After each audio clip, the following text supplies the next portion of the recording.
qualifications, positive attributes, and independence of a director.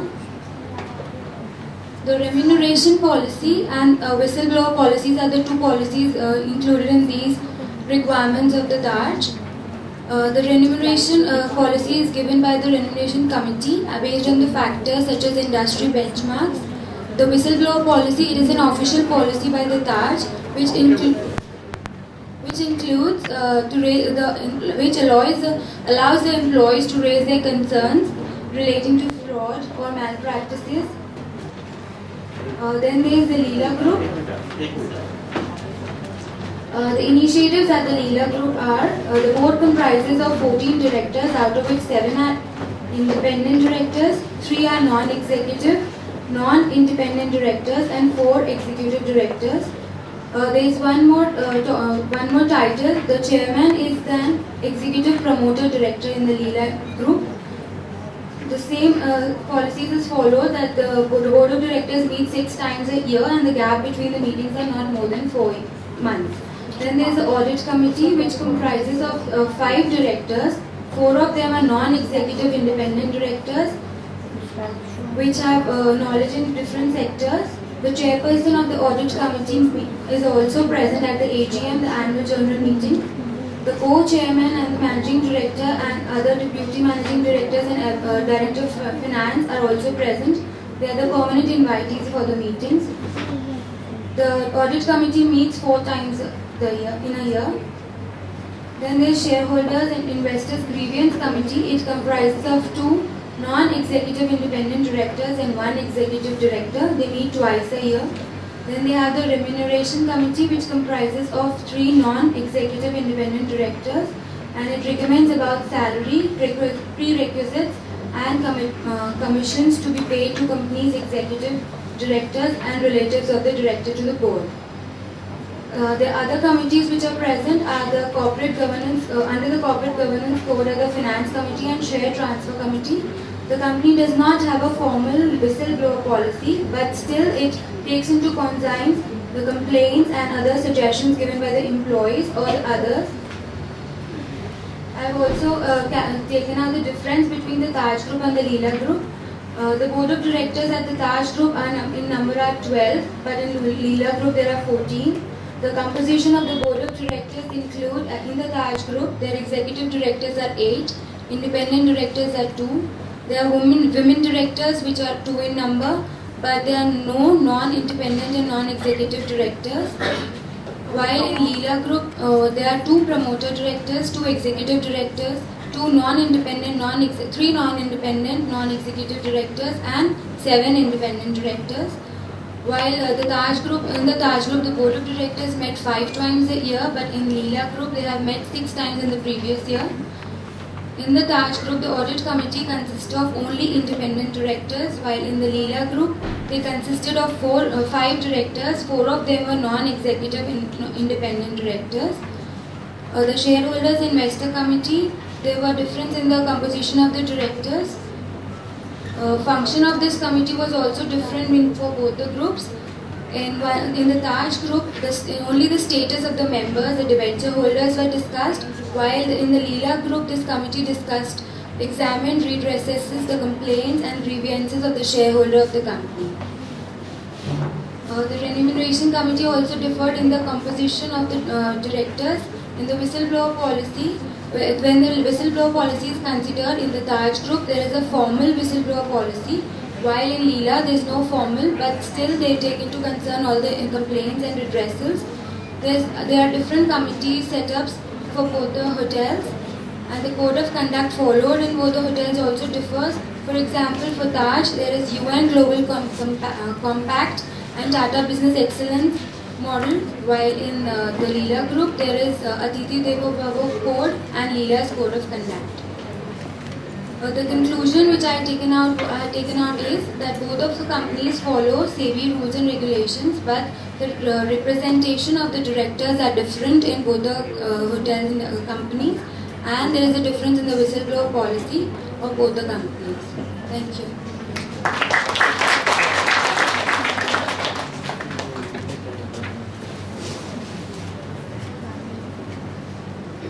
Any questions?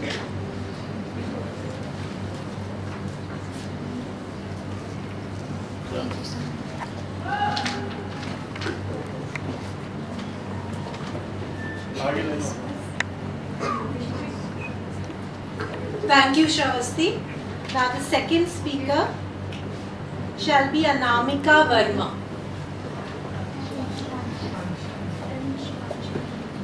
Oh, sorry, it's a joint paper which is being presented by Anamika Verma and Shivanshi Khandelwal.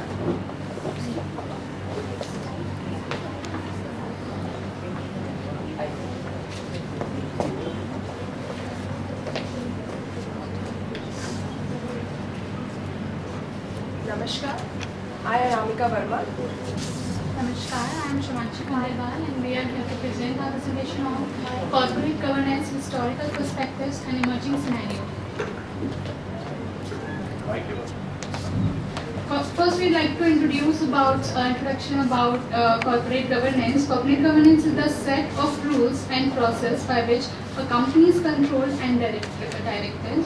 It includes the responsibilities among different contributors of the corporation, that is the board of directors, stakeholders, managers, regulators, creditors, auditors, and other stakeholders. Corporate governance helps to prevent the frauds, scandals, and the criminal and the civil liabilities of the company. The objective of our study is to understand the historical aspect of the corporate governance, to understand the current scenario of the corporate governance with regard to various investigative committees, and to study the trends of SEBI norms and amendments of corporate governance, and to study the various aspects of frauds and scandals through which corporate governance got its significance in the corporate world.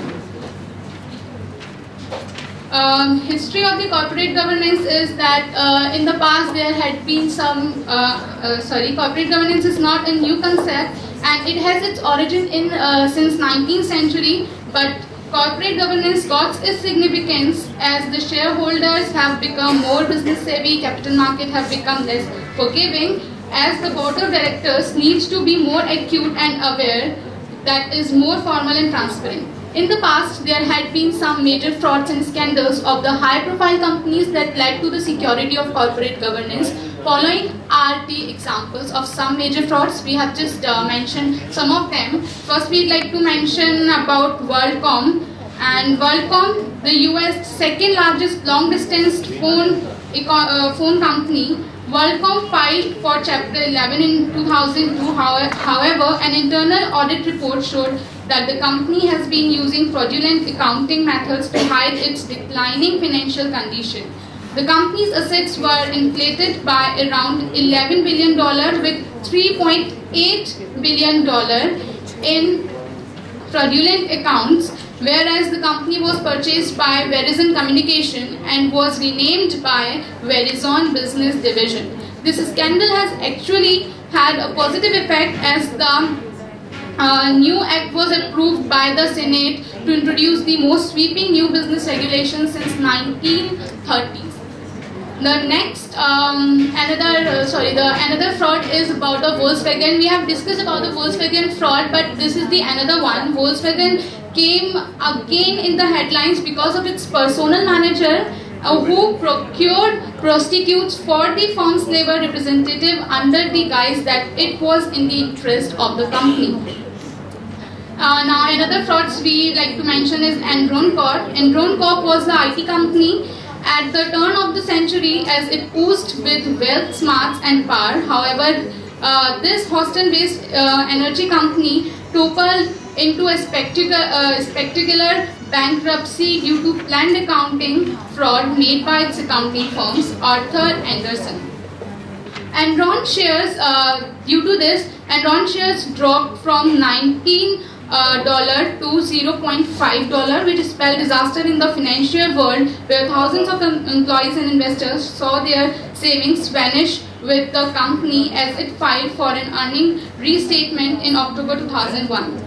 The another fraud is about the Tyco Limited. Tyco International is a diversified manufacturing conglomerate that deals with electronic components, healthcare, fire safety, security and fluid control with headquarters in New Jersey, USA. In 2005, its CEO and CFO were found guilty of stealing $600 million from the company. These two symbolize the excess of executive compensation at the shareholders' expense, where CEO will be remembered for the $2 billion dollar birthday bash he gave his wife on the on a island at the company's expense. Now another scandal, the last scandal we'd like to mention is about the Deutsche Bank. Deutsche Bank AG is a German global banking and financial service company that was caught spying not only on its board members but also on the personal life of some of its investors. This scandal hit the bank as it was not the Germany's largest bank but also the largest foreign dealer in the world with a presence in Europe, USA, Asia Pacific and the emerging markets.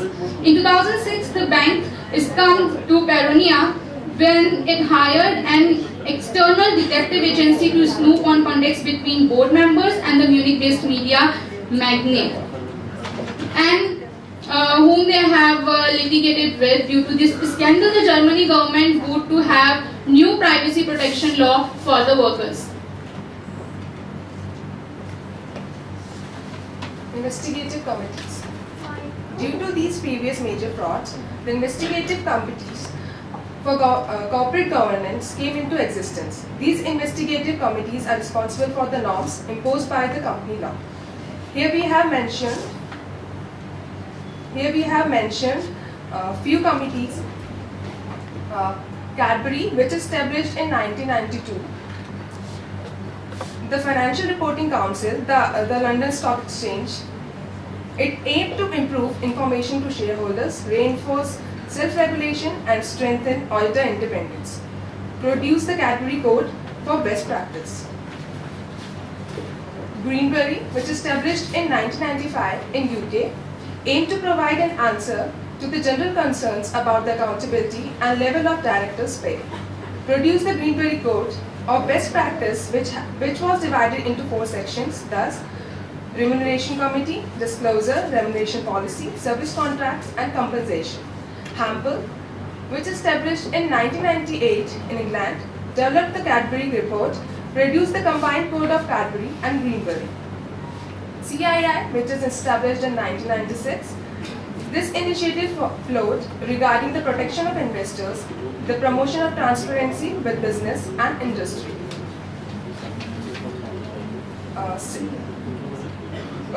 Kumar Mangalam Birla Committee, which is established in India in 2000. There were also many companies which were not paying adequate attention to the basic procedures for shareholder service and several other concerns such as standard of financial reporting and accounting. CBS regulator in India. In 1999, Constitution of Kumar Mangalam Birla Committee.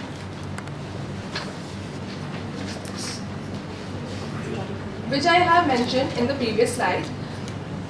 In 2000, Clause 49 is emerged of the listing agreement. There should be a separate section on corporate governance in the annual reports of listed companies with detailed compliance report on corporate governance. Clause 49 include mandatory provisions and non-mandatory provisions.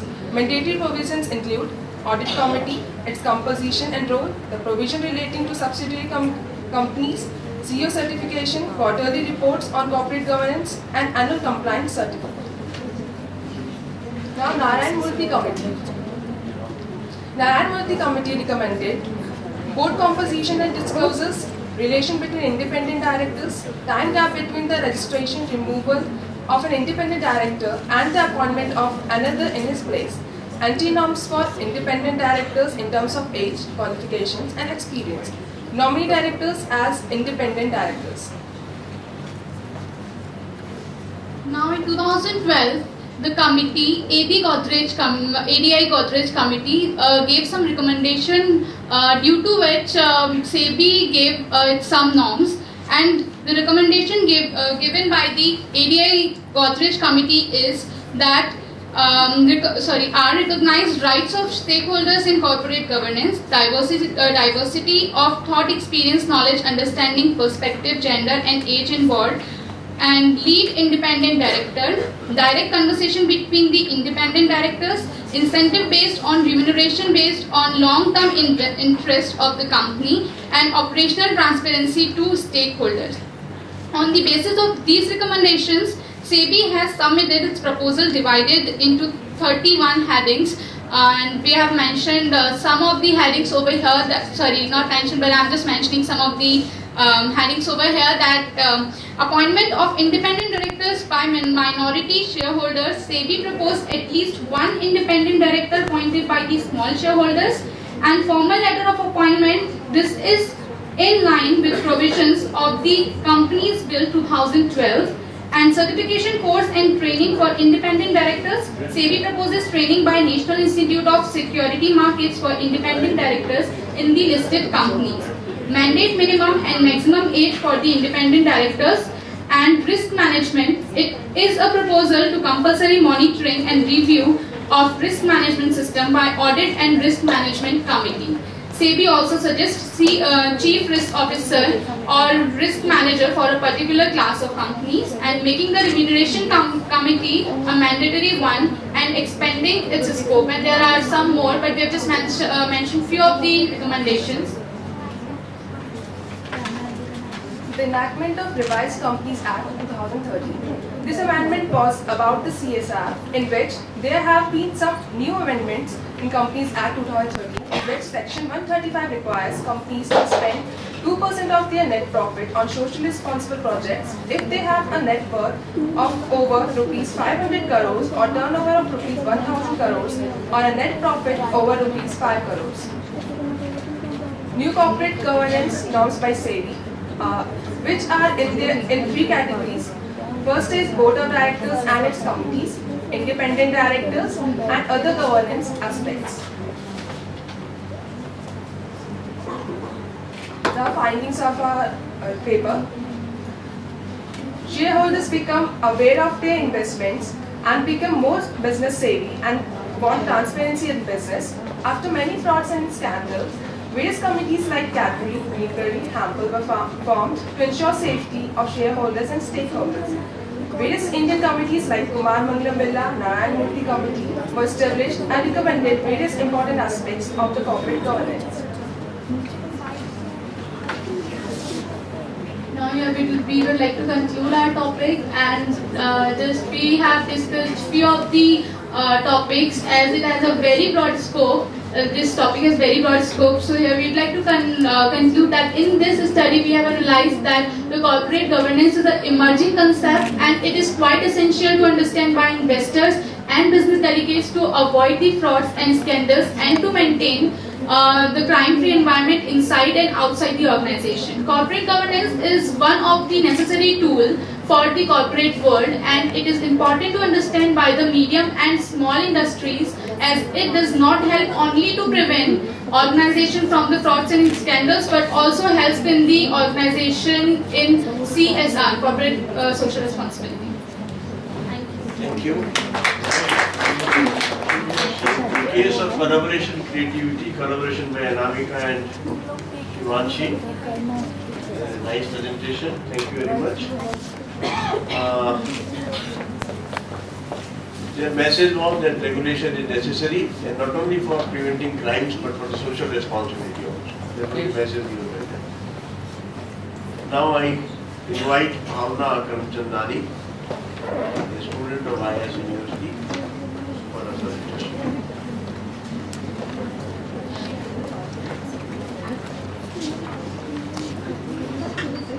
Good afternoon, everyone. My name is Bhavna Karamchandani. I'm a student of the IIS University, Jaipur.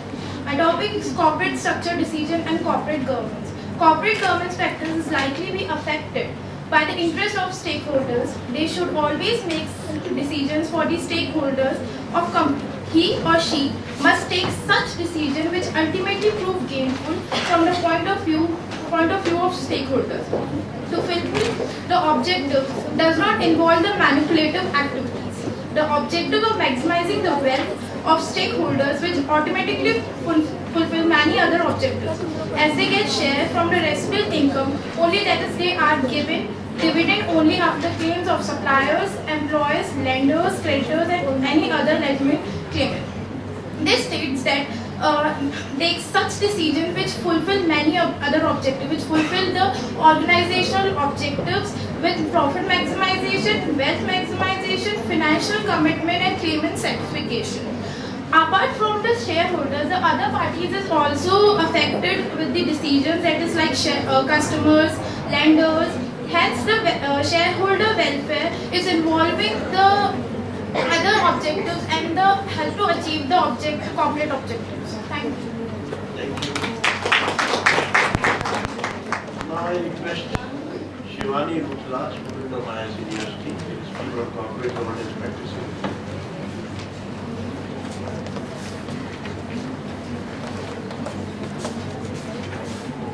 Namaskar everyone. I'm Shivani Rutla from IIS University. My topic is corporate governance practices in India. The concept has been defined in many ways. Organization for Economic Operations and Development (OECD) has defined corporate governance as procedures and processes according to which an organization is directed and controlled. The corporate governance structure specifies the distribution of rights and responsibilities among the different participants in the organization, such as the board, managers, shareholders, and other stakeholders, and lay down the rules and procedures for decision making. Corporate governance concept has gained public attention in early 90s in India.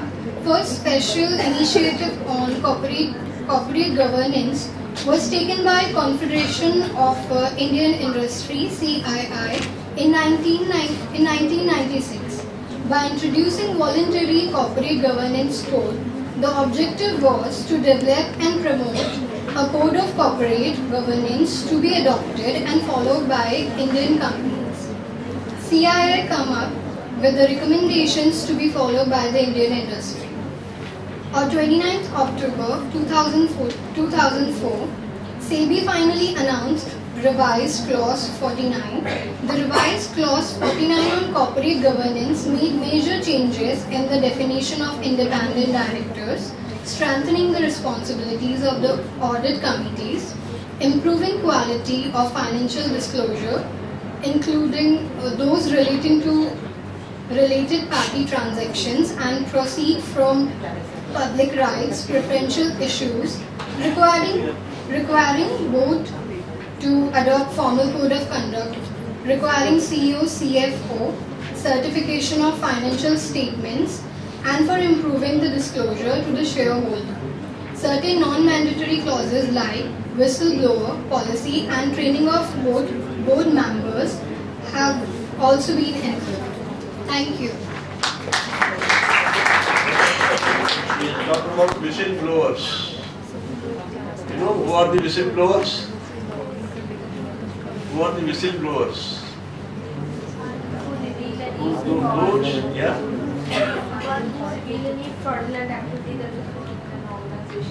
And many whistleblowers in the Vyapam case, what will happen with them? So it is a risky job. So I now invite Ayushi Mehta, student of IIS University, to speak on audit committee. She is the last speaker.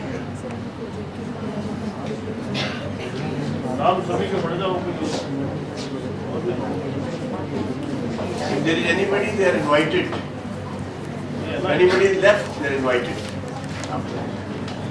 Good afternoon. Myself Ayushi Mehta, student of IIS University. My topic is corporate governance practices in India with audit committees. Corporate governance is one of the most important elements in business world, especially after the financial crisis. Corporate governance is that system which directs and controls business activity. It is vital to stakeholders, cautious customers, dedicated employees, and business associates. Corporate governance rules and regulation is embedded in Companies Act 1956, Clause 49 of Listing Rules, and its regulation is embedded in Companies Act 1956, Clause 49. Audit committee is the bottom line for the success of any company. It is responsible for stakeholders and the company's benefit with the help of corporate governance. According to Section 177 of Companies Act 2013, every listed company should appoint an audit committee. As per Rule 6 of the Companies Act, all the public company having paid up capital of 10 crores or more, or having a turnover of 100 crores or more, or an aggregate of outstanding loans or borrowings or debentures or deposits of 50 crores or more, the audit committee should appoint 3 directors with a majority of independent director. Their main function is to read and understand the financial statement. The appointment of auditors is specified by the board in written, which includes the recommendation for the auditor, appointment, remuneration and the terms of appointment of auditors. The auditor should be independent and effective of auditing process. The audit committee plays a pivotal role in helping the board with financial reporting, internal risk management, and internal and external audit functions of the company. The audit committee advises and recommends the board of directors regarding the fulfillment of ethical principles and standards. That our internal auditors are independent, the financial statement being prepared with accuracy, and compensation paid to the executives with fairness of degree. Consequently, most of the audit companies maintains audit committee to oversee audit and financial performance. The board of directors of company relies on auditors report for managing, directing and controlling the organization. Since audit committee strongly supports for corporate governance, it is now being considered by most of the organizations for the registration of the organization in the stock exchange. Thank you. Thank you. With this, probably we come to an end of this. Anybody left out? Anybody wants to come to speak? I'm extremely thankful to both the keynote speakers, Dr. Jyotsna Mehta and Dr. Rajiv Sawani, for very enlightened discussion and enrichment of the knowledge. I'll close the session. There will be formal vote of thanks by the coordinator also. But I'll close the session by an Urdu couplet. कि बाज़ लोगों को खुदा विरासत में मिलता है, कुछ लोगों को विरासत में चीज़ें मिल जाती हैं, बाज़ लोग खुदा मेहनत से पा लेते हैं, बाज़ लोग खुदा तोहफे में भी पा लेते हैं और बाज़ लोग खुदा की चोरी भी कर लेते हैं। मैंने खुदा, और बाज़ लोग खुदा फर्ज भी कर लेते हैं। मैंने खुदा किश्तों में खरीदा था और किश्तों में खरीदे हुए खुदा तब तक दुआएं पूरी नहीं करते जब तक सारी किश्तें ना हो जाए। मैं खुदा की किश्त वक्त पर अदा न कर सका, इसलिए खुदा को मेरे पास से ले जाया गया और मेरे जानने वाले सब लोगों को पता चल गया कि अब मेरे पास खुदा नहीं है और मेरे खुदा फर्ज कर लेने का मौका भी जाता रहा। Thank you. On the behalf of the IIS University, I extend my gratitude to our distinguished chairperson and speakers for sparing their valuable time and making this session an enriching one. Thank you, sir. Thank you, ma'am. With this, we come to the end of the first technical session. I request all the delegates to proceed towards the mess for lunch. We shall resume for the second technical session at 2:15 sharp. Thank you.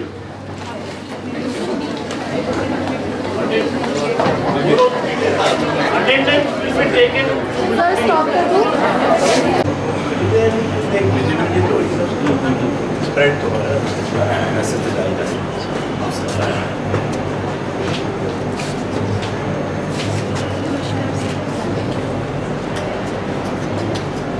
आपके दुआ लगा more time.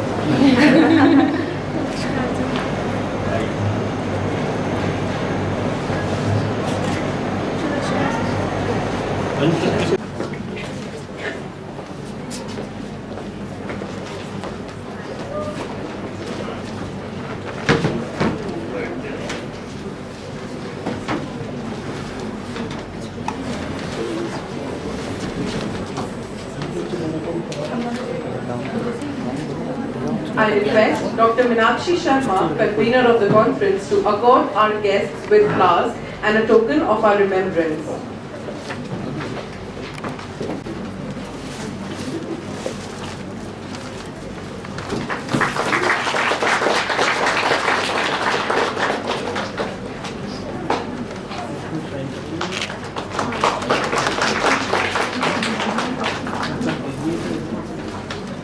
Our chairperson for the session session, Professor Bal Krishnan is a renowned actor, University 5-year Law College, University of Rajasthan, Jaipur. Presently, he is also the Director, Administrative Services Pre-Training Center. He has donned several administrative positions like Head Department of Management, Central University of Rajasthan, Officiating Director, UGC Academic Staff College, University of Rajasthan, to name a few. He has been associated for over 30 years with the Department of EAFM as Professor, Head, and also as a foreign teacher. Professor Mathur is known for his pioneering research work in the field of public enterprises. He has attended multitudinous seminars and conferences and has been a research guide for several scholars. Apart from all these recognitions, Professor Mathur has also been instrumental in publishing over 60 research papers in journals and for national and international review. He has also authored and reviewed countless books. We are privileged to have such an eminent personality amongst us. I request Professor Bal Krishnan to take over the session.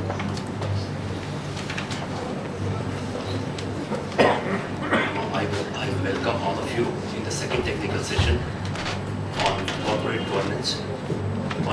governance. See, this topic now, it has gained a very much relevance in India. Especially in USA and UK, in the last 2 decades, this issue has come up. But in India, now recently in the last 1 decade, this issue is gaining momentum, that there should be some issues relating to the corporate governance. Because we as an investor, we pass our hard-earned money to the company, whether the company is utilizing these funds properly or not. So what is the basic objective of the company, that whether they are protecting the interest of the minority shareholders in this situation or not. Because dominant shareholders, sometimes they are taking the decisions which are in favor of them. And minority shareholders, they are taking a very big loss in this case. I want to share one incident with you, that when I was doing MBA, I went for training in J Engineering. And during this training program, the company people, they passed me the last 10-year balance sheet, do the analysis of this balance sheet. While doing the analysis of the balance sheet of the J Engineering, I made some observation and I gave the results within 1 month. Then they passed on the Usha International balance sheet to me. Then I said, what is happening in this company? J Engineering is producing Usha sewing machine, Usha fan, Usha cooler, etc. And whatever output comes, it is passed on to Usha International, and Usha International is selling in the market. That means all of the profits of J Engineering, they are transferred to the Usha International. And all of the funds on advertisement and promotion, it was spent by J Engineering, but bills, they are routed through Usha International. That means whatever profit of J Engineering, it should be passed on to the shareholders, it is passed on to the Lalaji concern. Because in Usha International, 100% of the equity, it was owned by the Lalaji. And in the J Engineering, hardly 5-7% stake was there of this promoter's quota. So that means transfer of business, transfer of assets from one company to the second company, giving loans and advances. So that means we are not trying to protect the interest of the shareholders. Similarly, you will find in the case of consumer protection, nearly about 40 acts are available for consumer protection. Do you think as a consumer your interest is protected?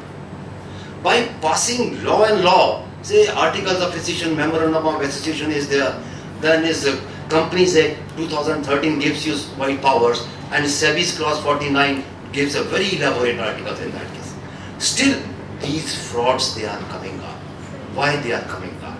And how to protect, and how to manage the governing bodies so that they keep within their own limits. I think this is the basic theme. And this corporate governance from which that is again a next important issue. Whether we should protect the interest of the shareholders or the stakeholders. If you try to protect the interest of the shareholders, that means maximizing the wealth of the shareholders should be the objective of your concern. When a company is operating in one society, then why not to think from the wider angle? whether the companies they are protecting, they are giving fair dues to the government, to the shareholder, to the management, to the employees, to the consumers, or to the bankers, or to the financiers. So in this regard, that means stakeholder, which is a wider term, that is the most important thing. Why to the narrow sense, only to the shareholders? So in these regards, I think during these deliberations, whether voluntary or this one mandatory, or it should be from shareholders' viewpoint or stakeholders' viewpoint, and how to keep a check on the dominant shareholders, so that the interest of the minority shareholders it should also be protected. And elaborate laws are these rules and regulation they are given, I think still they are inefficient in controlling the check on that. Now in this regard, I request Professor Madhav to please continue.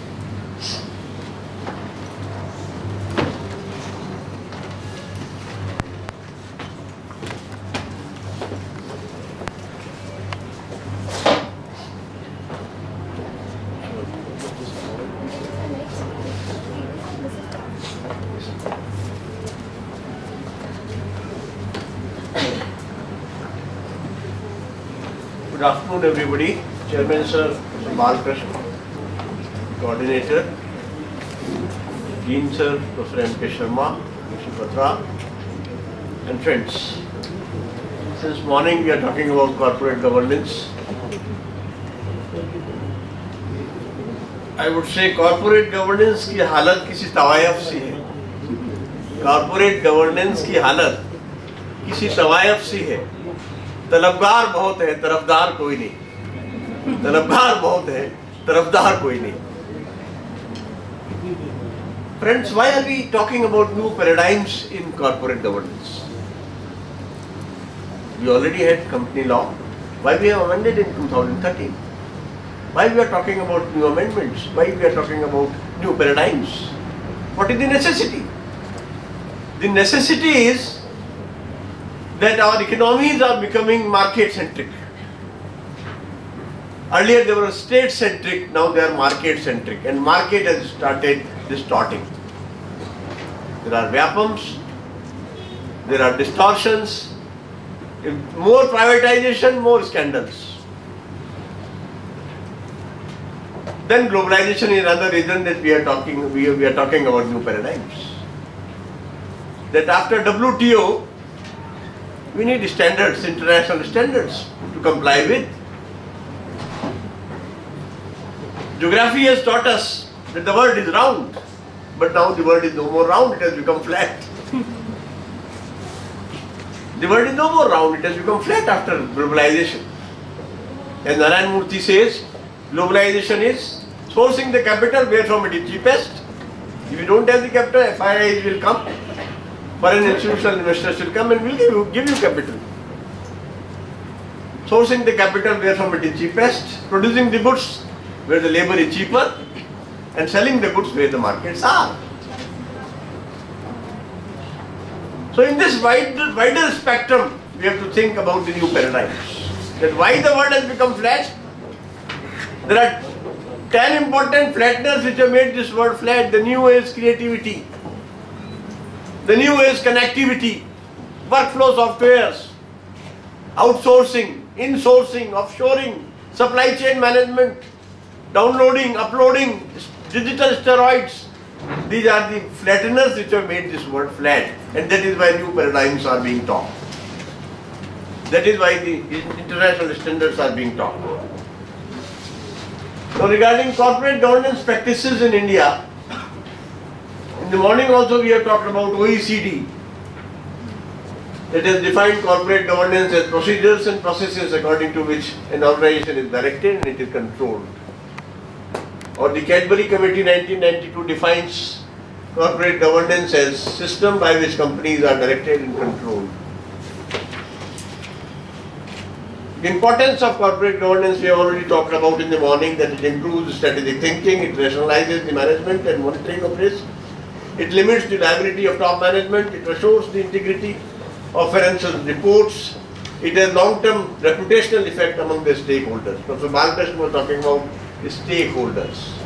that not only the interest of shareholders has to be protected, but the interest of the stakeholders is necessary. Now, shareholder is a part of a stakeholder. He comes under stakeholders. Not only the minority shareholders have to be taken care of, their interest has to be taken care of. But society is a stakeholder, shareholder is also a stakeholder, consumer is also a stakeholder. If Nestle is mixing lead in Maggi, society is affected. Society is the stakeholder. That is part of corporate governance. The society is concerned about it. If Coca-Cola makes something and that damages our health, society is concerned about it. There are health concerns, there are hazard concerns. So, it has long-term reputational effects among all the key stakeholders, both internally as well as externally. Then there is CSR, the Principle of Corporate Social Responsibility Group. They talk about accountability, that corporate governance is required for accountability. Accountable board of directors is accountable to all stakeholders. They cannot refrain from their responsibility. So fairness, transparency, responsibility, transparency, accountability and disclosures. People were ruling because they had information. They don't disclose the information. In the morning, Mr. Sogani was saying that the day we disclosed all the NPOs of 3 lakh crores, what happened? The profitability of banks went down quickly. Now they were not disclosing, profitability was more. When they disclosed it, all the NPAs were disclosed and the books were set aside. The profitability went down. And now they have to approach to foreign market for the IPOs rather than domestic market, because the domestic market nobody will buy their shares because they know how much is the concern for NPO, or how much is the size of NPAs in this country. Now why NPAs has gone up in this country? Who has taken wrong decisions from our funds? And what right they have to take wrong decisions from our funds? The board of directors have no right to take wrong decisions. So if some people take the wrong decisions, there should be regulations for that. That why they have taken wrong decisions, why the power is concentrated in few hands of taking decisions, why the power is not decentralized, power of taking decisions is not decentralized. That regulation has to take care of. The need for regulation is for clear redressal of issues, for refraining negative externality like pollution, or positive externality like well-maintained garden, or adopting a village, or anything welfare work which they do, or to avoid a situation where efficient rules are designed initially, but due to lack of active tracking by dispersed shareholders are altered and broken later. Initially the efficient rules are there, but later on they are made liberal. Later on they are out of the track, and because there is no control of dispersed shareholders, minority shareholders. The corporate governance initiatives have been taken in this country by CII, by Kumar Mangalam Bidla Committee report, which has given clause 49. Then again it was amended. Naresh Chandra Committee report on corporate governance. Then there was Narayan Murthy Committee report on corporate governance. These are the historical developments. Then even Mr. Sogani was also talking about the OECD principles. And these principles say that ensuring the basis for an economic corporate governance framework, the corporate governance framework should be developed with a view to impact on overall economic performance. The legal and regulatory requirements are there. Division of responsibilities among different authorities, supervisory, regulatory enforcements. The rights of shareholders and key ownership functions, the OECD talks about this. The disclosure and transparency, OECD talks about this. The level of disclosures required, the transparency required. The responsibility of the board, what are the responsibility of the board of directors? And you all have good chances to be on the board of any company now, because there is a provision in New Company Act that at least one women member should be there in the board of directors. So you all have, because you are the commerce student, you all have chances to become the board member. So, I was talking about various issues regarding the corporate governance. But in spite of that we have number of regulations in this country, the things are not in a better fashion. Things are not in the right fashion. I was talking about Subrata Mukherjee's case or the Satyam case in the morning. Vodafone or Kingfisher, they diverted to the sister funds to the sister concerns. He was also mentioning about one company earlier, Dhanlaxmi Bank. They had accounting practices which gave loss to shareholders. Bicon, they adopted aggressive accounting treatment of deferred revenue and inflated of EPS. Infotech, the debt levels were not disclosed by Infotech. Financial technologies reporting and disclosures were below the par. Educomp, the common address of registered office and the auditor's office. There was a common address of registered office and the auditor's office. Similarly, Volkswagen was also discussed in the morning. The emission case was also discussed, and one student also discussed about the Volkswagen, the malpractices they were adopting. The Indigo case was also discussed. In fact, if we look at the corporate governance scenario, the shortcomings are there in accounting and reporting.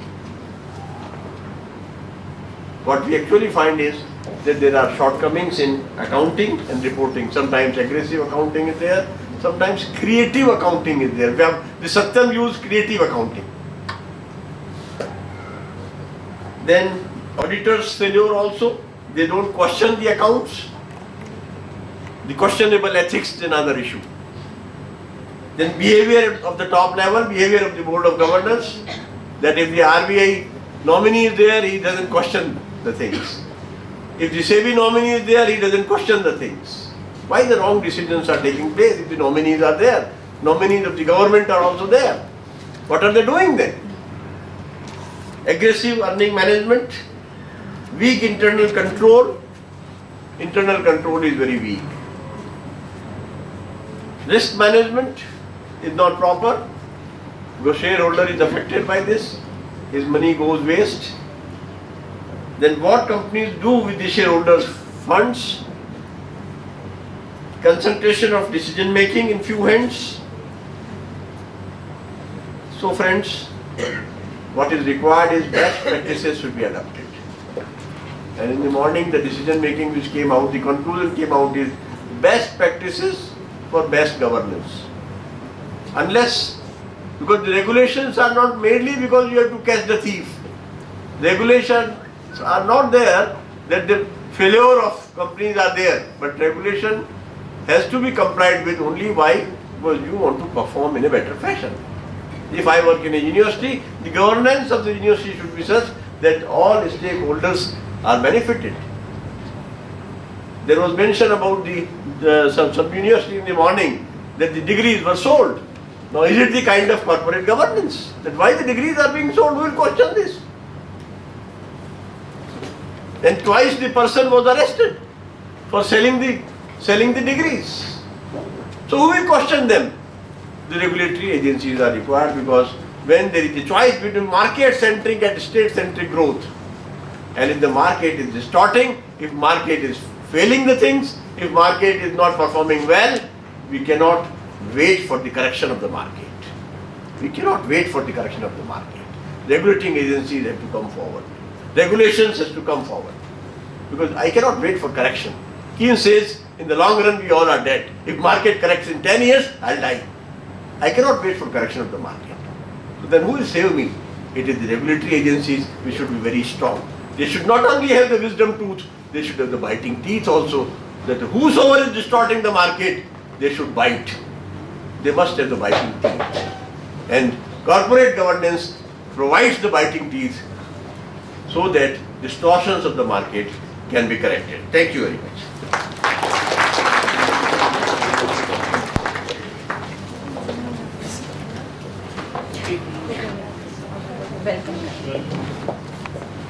I request Dr. Poonam Madan to welcome CS Anshul Jain.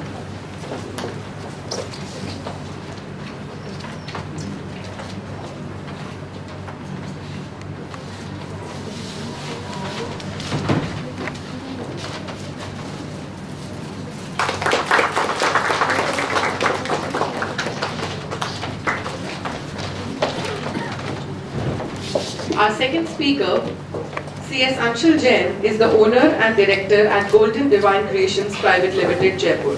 Mr. Jain is the founder member of Chamber of Rajasthan Entrepreneurs, Joint Secretary of Federalism of Rajasthan Trade and Industries, Chairman CS Institute Jaipur Chapter.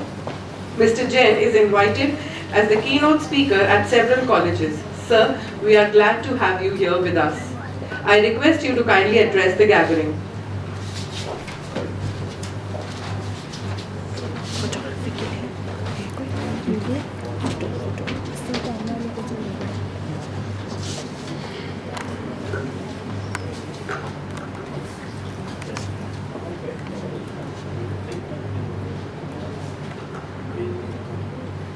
I like to correct here.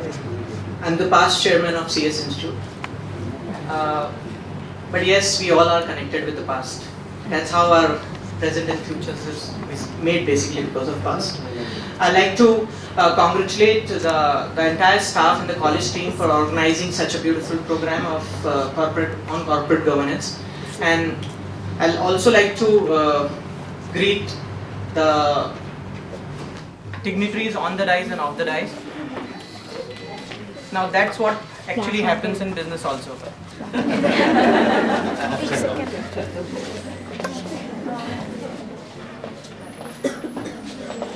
I was here to do a business and then suddenly something like this happens.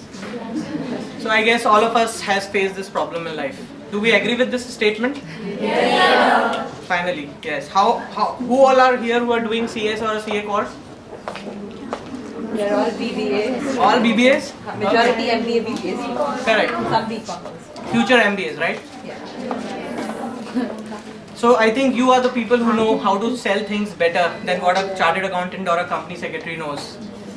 We are very good with presentations, with technical knowledge, and you use our knowledge and then sell it back to the world by adding value onto it. And probably making more money in the jobs also.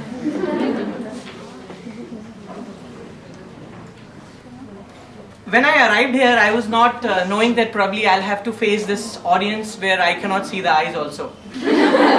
But still, I think you can hear my voice. Before taking up this, I just want to tell you, who are the people here who want to make big time money? Maybe who all want to become crorepati? Can I see the hands? Immediately. That means next day you are a crorepati. All of you? Yes. Then I suggest you start with 2 crores in share market and next day you are crorepati with 1 crore rupees.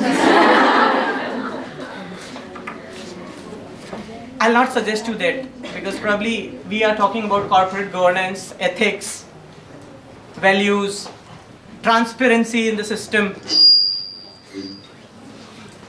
I wish I could have a better presentation on this just to defend my view as a businessman here in India. Now what is this businessman in India facing actually? I'll just say in this way that this is an administrative body and I say, sir, can I speak something? Sir, can I stand like this? Or sir, can I expand? As in when you go into a startup mode, there are regulatory bodies who's eyeing you, maybe taxing richer more than what they can do. Because the best way for a politician is to rise on votes, and that way he can do is to subsidize one thing and to tax another thing. That's how the government functions. We need to have revenues to expend it. Is it correct? All of us are having here pocket monies. Some of you spend on movies, some of you have entirely a different choice. But as a businessman, whenever we are on the earning mode, and being from a private limited company myself, being the director of it, I have to face every now and then the basic integrities of the rule of the law. And I would say here that as a businessman, I really don't want to risk my life for that. With the kind of heavy penalties which is now imposed in Companies Act, I'll be very honest to say to this august audience that yes, the small companies are now going into LLP mode, sir. That is limited liability partnership. Many of them are on the verge of closing down the businesses. That means entirely changing the name from private limited to LLP. I'm not here to discourage anybody that do not open the private limited company. So that's the sad aspect of the Companies Act, wherein they have increased the penalties, the burden on the director to manage the accounts, because as a businessman, I am here assuming the role of an HR guy. That means if I am running the business in India, I have to be very good with HR policies so that मेरे employees मेरे से खुश रहे. And second, I have to be very good with finance. Same moment, sir. I have to be very good at finance so that I don't break the rule that is imposed by the Companies Act, by the ROCs.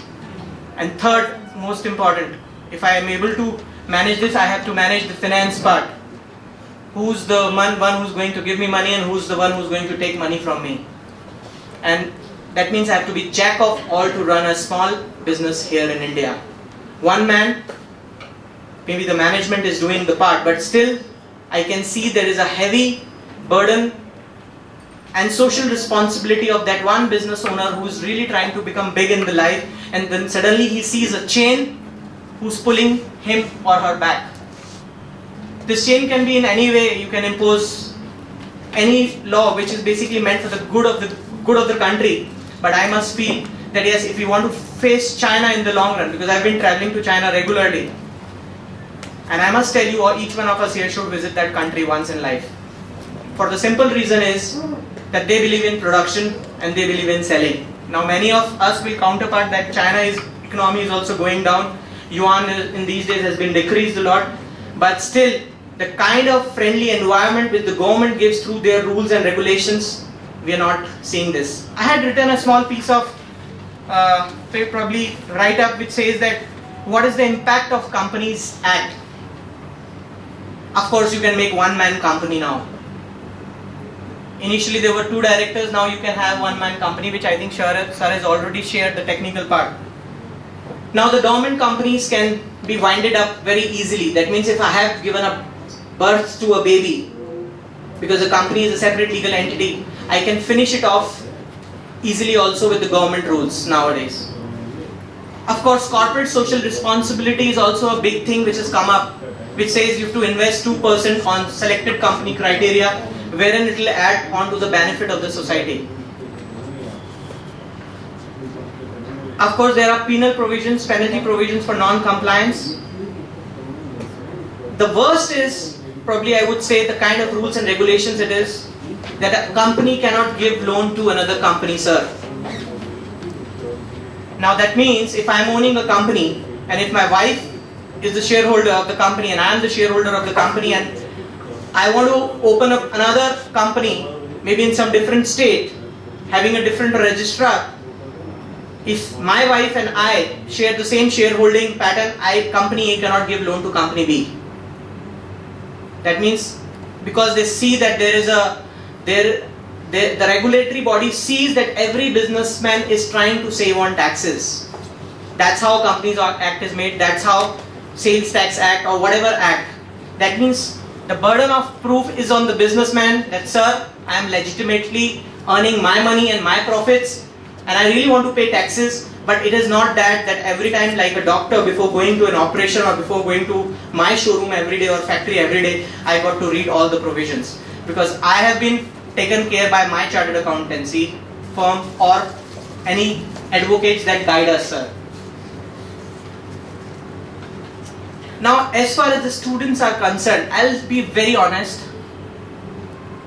As I've already discussed, a lot of people here want to become Karodpati, and I'll pray that you all become one. But I'll tell you, this is the best time to become one. How? Will anybody ask this question to me? Sir, how are you going to do it in a short span of time? Sir, I know the way. You don't have to do anything. You have to market. Now how you do it? How Snapdeal has done it? Still it's into losses. All of you here know that Snapdeal is running losses. All the startups maybe are into losses. Majority of them. Another big company, Flipkart. Who all have ordered from Flipkart? And what's up with WhatsApp? I think all of you must be having this little piece of installation done on your devices to eat your head every day. Of course, I'll say this. And all of you must be seeing each other's status very well. All of you know